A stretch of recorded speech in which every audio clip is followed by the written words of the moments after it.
Ya, selamat pagi rekan-rekan semuanya.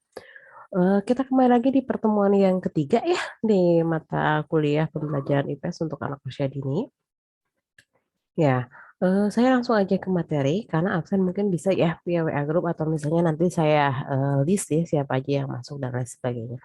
Oke, kita langsung aja ke materi yang ketiga di pertemuan eh, mata kuliah pembelajaran IPS untuk anak usia dini. Nah, ini bisa dilihat oleh rekan-rekan sekalian ya, bisa dilihat oleh rekan-rekan yang sekalian. Eh, Nah, ini ada menurut Thomas Likuna ya. Ya, sebelum ke materi Thomas Likuna kita bahas dulu yang ini. Ya, ini ada arah pendidikan nasional menurut Undang-Undang Nomor 20 Tahun 2003 ya. Bagaimana sih sistem pendidikan itu gitu ya? Eh, ada nilai-nilai yang ingin dicapai dari arah pendidikan nasional. Kan kita tidak mungkin pemerintah menciptakan suatu lembaga, membuat kebijakan-kebijakan ya tanpa ada tujuannya, tanpa ada maksudnya. Nah, sehingga arah itu, tujuan itu mengarah kepada manusia-manusia yang diharapkan gitu ya, berwatak, beradab, bermartabat gitu kan.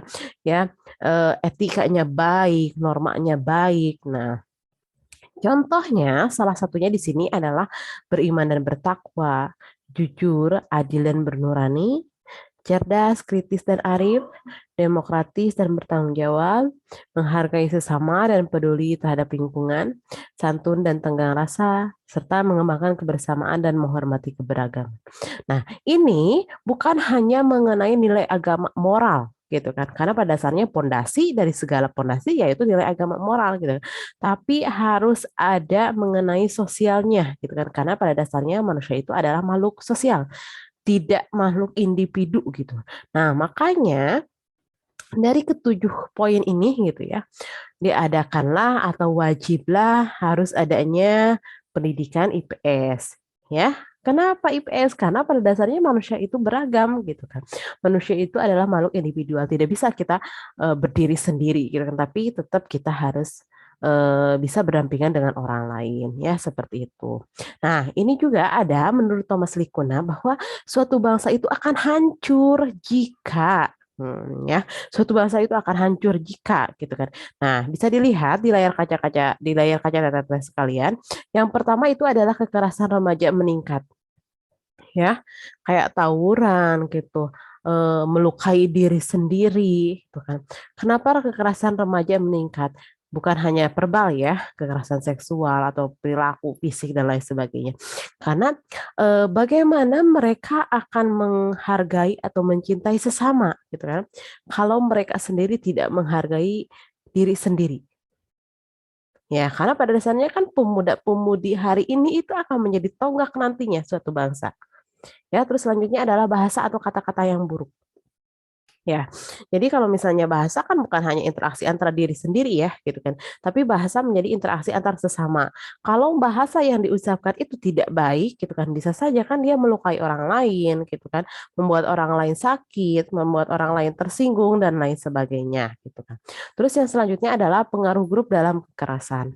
Ya, biasanya anak-anak itu kan kalau misalnya, yuk tawuran, kalau nggak tawuran nggak keren loh gitu kan dan lain sebagainya. Nah itu. Jadi pengaruh grup ya selain lingkungan ternyata membawa pengaruh yang banyak sekali, yang dominan gitu kan. Syukur-syukur kalau pengaruh grupnya itu membawa ke arah yang positif gitu kan. Tapi kalau misalnya pengaruh grupnya itu membawa yang ke negatif kayak tawuran gitu kan, apa ya minum-minuman dan lain sebagainya kan itu sangat berbahaya gitu. Ya, terus selanjutnya adalah perilaku merusak diri yang meningkat. Kalau dulu gitu kan tahun berapa gitu kan, suka ada banyak remaja-remaja yang apa menyakiti dirinya pakai silet. Jadi pergelangan tangannya diiris-iris pakai silet sehingga berdarah gitu. Katanya keren, katanya gaul gitu kan udah itu. Jadi dia bagaimana dia akan menghargai, mencintai orang lain kalau misalnya diri sendirinya pun tidak dihargai gitu. Ya, terus selanjutnya adalah kaburnya pedoman moral gitu kan. Untuk sekarang kan kata-kata ajaib untuk anak usia dini agak meluntur gitu kan. Terima kasih, punten, maaf gitu kan, mangga gitu. Nah itu agak menjadi tantangan untuk kita untuk pendidikan anak usia dini gitu. Nah, terus selanjutnya adalah menurunnya etos kerja. Ya, kalau sekarang kan masa pandemi ya, jadi kerja di mana-mana pun mungkin ada penurunan kapasitas kerjanya gitu kan. Banyak yang PHK dan lain sebagainya, sehingga menurunnya etos kerja. Nah, kalau misalnya menurunnya etos kerja, sehingga orang-orang akan beranggapan bahwa ngapain cari kerja gitu ya. Ngapain juga cari kerja kalau misalnya tidak dapat sama sekali gitu kan.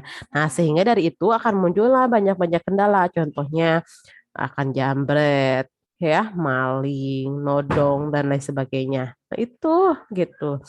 Dari hal dari hal yang simple ternyata membawa dampak yang besar gitu.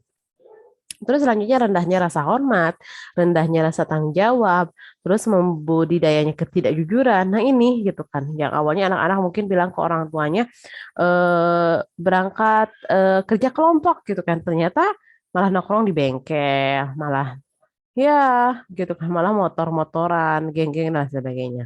Terus saling curiga dan kebencian gitu kan. Nah, ini sih sebetulnya yang harus dipupuk untuk anak-anak kita gitu kan. Karena pada dasarnya kan Indonesia itu beragam gitu kan. Tidak bisa dipisahkan antara satu suku dengan satu suku gitu kan. Tidak bisa dipisahkan antara satu satu ras dengan satu ras, tapi satu kesatuan. Nah, kalau misalnya satu ras dengan satu ras saling benci, saling curiga, saling menaruh buruk sangka gitu kan, bagaimana akan beriringan gitu kan, gak bakalan bisa. Nah makanya ke 10 poin ini harus kita pupuk untuk anak-anak kita ya, khususnya untuk anak usia dini, karena anak usia dini merupakan fondasi yang paling awal selain di pendidikan keluarga gitu. Nah, jadi lambat laun kalau misalnya ke 10 ini terjadi terus-menerus gitu kan, bagaimana suatu bangsa akan berjalan beriringan gitu kan, akan berjalan ke arah finish gitu sesuai dengan yang diundang-undangkan, sesuai dengan harapan suatu bangsa itu sendiri gitu kan.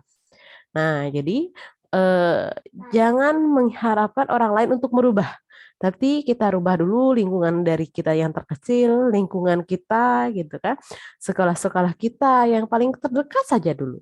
Nah, itu ya. Terus selanjutnya adalah banyak fenomena di luar sana gitu kan yang seolah-olah menjadi sebuah tren gaul gitu kan sebagai itu. Nah, atau misalnya pengaruh juga dari media cetak, media elektronik, media sosial gitu kan. Bagaimana adanya kekerasan terhadap anak-anak usia sekolah gitu kan.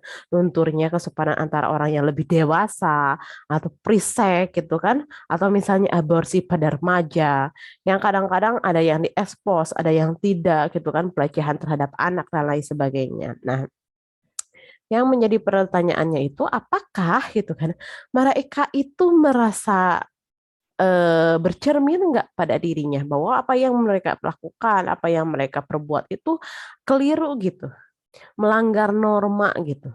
Nah, justru permasalahan yang paling darurat yang harus kita waspadai, mereka melakukan itu tapi dia tidak bercermin bahwa dia itu melakukan hal yang keliru. Justru itu salah sekali.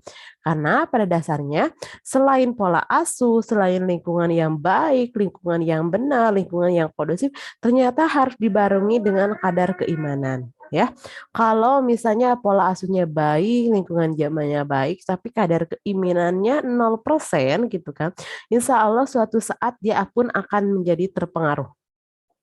Ya, tapi kita diharapkan bahwa anak-anak kita berada pada lingkungan-lingkungan yang baik, pola asuhnya baik, mempunyai kadar keimanan yang bagus gitu ya, seperti itu. Nah, terus selanjutnya, nah ternyata gitu kan setidaknya untuk bisa merubah gitu kan, merubah kebiasaan atau misalnya kasus-kasus sosial yang ada di masyarakat yang tadi, setidaknya sekolah-sekolah itu bukan hanya menekankan pada segi aspek kognitif saja gitu kan, tapi berharapnya sekolah-sekolah juga menekankan pada aspek afektif, kepribadian gitu kan, atau misalnya karakternya bagaimana. Nah makanya kan di sekolah-sekolah ada pendidikan agama Islam, ada pendidikan kewarganegaraan. Sebetulnya itu bukan hanya tugas Bapak Ibu guru yang mengampu mata pelajaran itu gitu kan. Tapi semua guru ya tidak terkecuali gitu. Nah, jadi makanya di sekolah-sekolah itu menjadi semua kewajiban ya ke semua guru yang punya tanggung jawab, tidak terkecuali. Nah, makanya adalah kita setidaknya dengan mata pelajaran IPS itu agak terbantu gitu ya, menjadi terbantu untuk bisa membangkitkan siswa-siswa atau anak-anak kita menjadi hal-hal yang baik ya, seperti itu. Nah, selanjutnya, apakah gitu kan pelajaran IPS itu menjadi pendidikan nilai yang telah menonjol dan menjadi favorit gitu. Kalau misalnya dulu-dulu ya gitu kan. Mungkin ada juga yang menjadi favorit kalau misalnya masuknya ke dunia IPS. Ada juga yang ya mungkin setengah-setengah, mungkin ada juga yang tidak sama sekali, mungkin ada juga. Nah, biasanya kalau misalnya anak-anak IPS itu lebih ditekankan kepada humanioranya, ya, bagaimana dia berinteraksi, bagaimana dia mengamati sekeliling, bagaimana dia beradaptasi dan lain sebagainya. Tapi tidak menjadi masalah, gitu kan, kalaupun dia memilih apa ya bidang yang lain gitu karena kan anak harus berjalan sesuai dengan bakat minatnya. Nah, makanya untuk bisa menjawab hal-hal yang tadi yang tidak diinginkan, perilaku-perilaku remaja yang menyimpang, yang keliru tadi, setidaknya harus ada pendidikan nilai ya, harus ada pendidikan nilai, pendidikan kewarganegaraan, pendidikan agama Islam gitu kan, bimbingan konseling dan lain sebagainya. Diharapkan itu tidak dihapus dari dunia pendidikan gitu kan, karena pada dasarnya orang tua pun membutuhkan gitu kan didikan dan bimbingan sekolah di luar lingkungan keluarga gitu kan ya, walaupun pada dasarnya lingkungan keluarga menjadi dasar yang paling penting gitu. Nah itu ya, ibu-ibu sekalian, itu merupakan apa ya pendidikan nilai yang sangat-sangat penting diimplementasikan untuk anak usia dini gitu kan. Bukan hanya untuk anak usia dini, tapi mungkin saya generalnya untuk seluruh anak-anak Indonesia ya, tidak terkecuali SD, SMP, SMA, bahkan perguruan tinggi. Nah, itu untuk hari ini materi pertemuan ketiga saya cukupkan ya. Nanti kita lanjut lagi di pertemuan yang selanjutnya. Oke, terima kasih. Saya pamit. Assalamualaikum warahmatullahi wabarakatuh.